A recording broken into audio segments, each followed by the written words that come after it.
நம்ம முடியும்னு சொல்லணுமா, முடியாதுன்னு சொல்லணுமா? சொல்லுங்க. கிடைக்கும் சொல்லணுமா, கிடைக்காதுன்னு சொல்லணுமா? ஆனா என்ன சொல்லணும்? என்ன சொல்லிட்டு வந்தீங்க? அப்படி சொல்லிட்டு வந்தீங்களா? என்னை பலப்படுத்துகிற கிறிஸ்துவினால எல்லாவற்றையும் செய்ய எனக்கு. உண்மையாவே சொல்றீங்க? திடீர்னு முடியாதுன்னு சொன்னீங்களே, கேட்க சத்தம் கேட்க 100 தடவை முடியும் சொன்னீங்க, ஒரே ஒரு தடவை முடியாதுன்னு சொல்லிட்டீங்களே. நல்லா புரிஞ்சுக்கோங்க.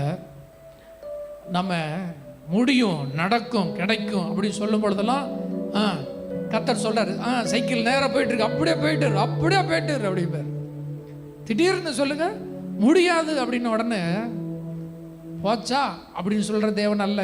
ஆமா, இன்னைக்கு காலையில் பரிசுத்த தேவன் சொன்னாரு, என் கால்கள் சறுக்குகிறது என்று சொல்லும் போதெல்லாம் அவருடைய கிருபை வந்து அப்படியே டக்குன்னு சைக்கிளை பிடிச்சிடுறாரு. ஆமா,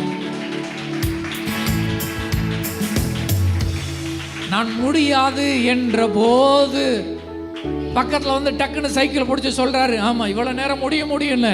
நீ முடியாதுன்னு சொல்லும் போது கர்த்தர் என்னன் பக்கத்தில் வந்து, நான் உன்னோடு இருக்கிறேன், உன்னை விட்டு விலகுவதும் இல்லை, ஆமா பயப்படாத, உன்னால முடியும், நான் முடியாது என்று தளர்ந்து சொல்லும் பொழுது என் பக்கத்திலிருந்து என் சார்பாக எனக்காக ஒருத்தர் பேசுகிறார், உன்னால முடியும்.